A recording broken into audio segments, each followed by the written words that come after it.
So let's start talking about T and F distribution. These two distributions are also related to normal distribution. The question is how this one is related to normal distribution. So let's talk about the T distribution. Some of you already heard about this distribution maybe in an applied statistics class, where they're talking about that whenever there is a small sample, the distribution that we use to calculate a confidence interval or any kind of testing will be a T distribution. But what is the basis of the T distribution theoretically, where it's coming from? Let's start with the normal distribution. So yi is IID, normal mu sigma square, and y bar, we already established that will be a mu sigma square divided by n. N is the number of random samples you have. So if I want to transform this into a standard normal, I'm subtracting mean and dividing by the standard deviation. That would be a normal 0, 1. Now here is where the T distribution comes into place. If I replace sigma by S. Now sigma is the population standard deviation. I'm replacing sigma by the sample standard deviation S, which is, I'm also writing here, that's the sample SD, sample standard deviation. Then what we get there, which is y bar minus mu divided by now S divided by square root of n, that would be a T n minus 1, a T distribution with n minus 1 degrees of freedom. So that is the formal definition of a T distribution, which is the y bar minus mu divided by S divided by square root of n. That would be a T distribution. So let's work on the definition. So what would be the definition of T distribution and how to prove that? So definition. Z, that's the standard notation for normal 0, 1. And I'm defining a W, which is a chi-square with, I'm just denoting this by V degrees of freedom. It's also a nu in Greek letter. And they're independent.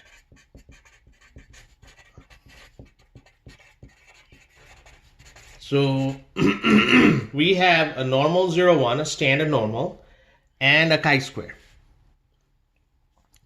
Now T is defined as the normal distribution divided by the square root of the chi-square with its divided by the degrees of freedom.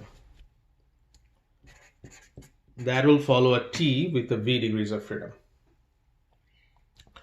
So if someone asks you what is the definition of a T distribution, then your answer will be it's a ratio of a standard normal and a square root of a chi-square distribution divided by its degrees of freedom. That's the definition of a T distribution.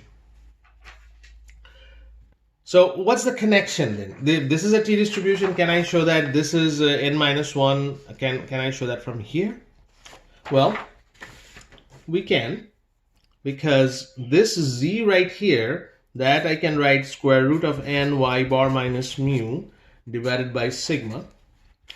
And I already know this W, which is a chi-square distribution, can be written as n minus 1 S square over sigma square, and that divided by n minus 1, the degrees of freedom. So if I cancels all the terms, what will be left is square root of n y bar minus mu divided by S, which is actually a T n minus 1 degrees of freedom. So there is a connection. Now, there are different T values that you want to calculate, that I'm writing probability of T greater than T alpha, which is equal to alpha, meaning that this is the T distribution right here. This is alpha, this is T alpha. Knowing the degrees of freedom, it's a table 5 in the appendix 3 that you can find the T table and find all the values using this probability measure. So this is the distributional graph, and this side of the graph, this area is alpha. Let's try some examples where, given the degrees of freedom, how to find that particular t value. So an example could be like this.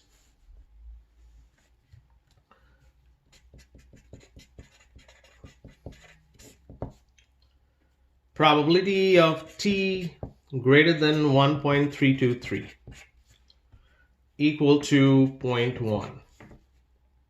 N is 22. So n minus 1 would be 21. So this is, you can find from the table how this 1.323, that number is coming from. Another example, probability of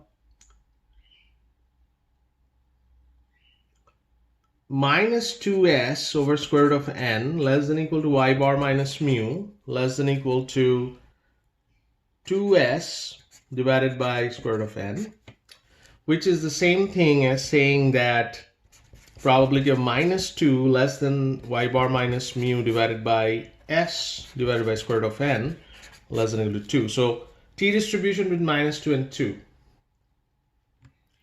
So if the t has a degrees of freedom 5,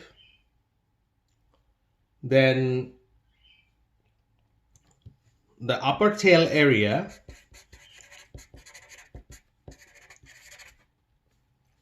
to the right of 2.01 is 0.05. So this is, then I can write that as probability minus 2 less than equal to this t is a 0.9, because if both this area, I already figured 0.05, 0.05, then what's the middle area?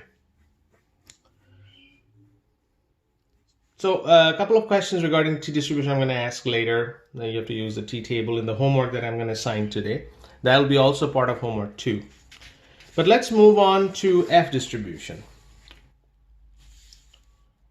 So let's start with the definition of f distribution.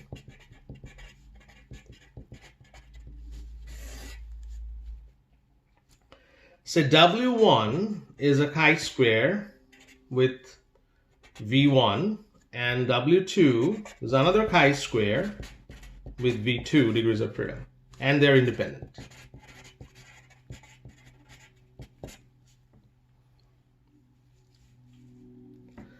Then we can define f distribution as the ratio of W1 divided by its degrees of freedom and W2 divided by its degrees of freedom. That is the definition. And now you know that for f distribution there are 2 degrees of freedoms, V1 and V2, 2 degrees of freedoms. So what if these are, W1s are N1 minus 1 S1 square over sigma 1 square, and W2 are N2 minus 1 S2 square over sigma 2 square? Well, then this is going to change to V1 is N1 minus 1 and V2 is N2 minus 1. This one's going to change to S1 square over sigma 1 square divided by S2 square over sigma 2 square. And that's the f distribution N1 minus 1 and 2 minus 1. So these two are the degrees of freedom. Similarly, probability of f greater than f of alpha is alpha. Now, f distribution is always positive. So it's a right skewed distribution starting from 0. So this is the area, that's alpha. And this is, right here is f of alpha. And it's the table 7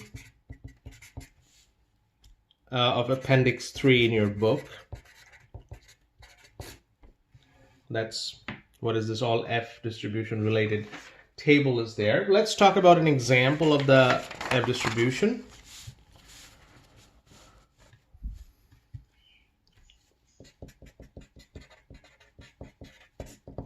Say N1 is 6. There are 6 random sample from the first population, first sample, and the second one N2 is 10. These are the 2 normal population.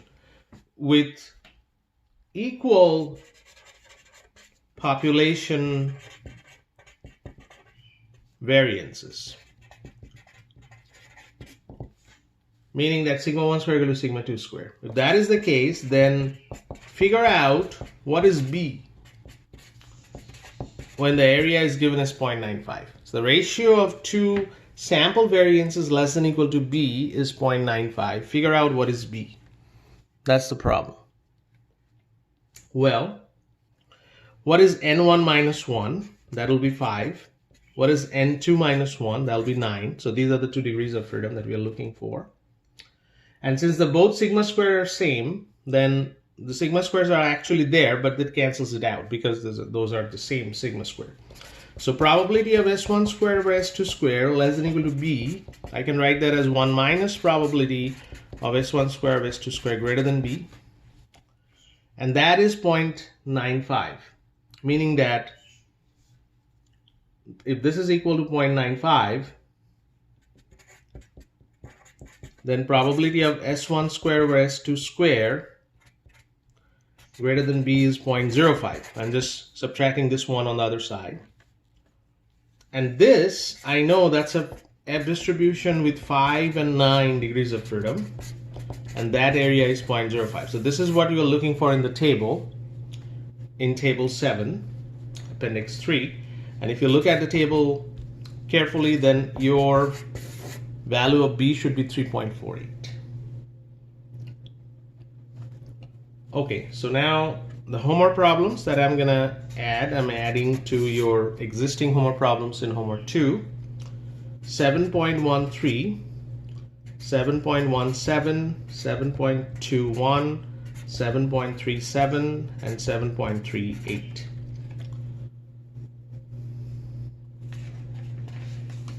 Now, among these problems, 7.37 and 7.38, similar problem I'm going to ask in your test. So any question about these two problems, ask me. 7.37, 7.38. I'm going to ask these two problems, similar problems in your test coming up. Now I'm deciding it's going to be on Monday, a week from now. All right.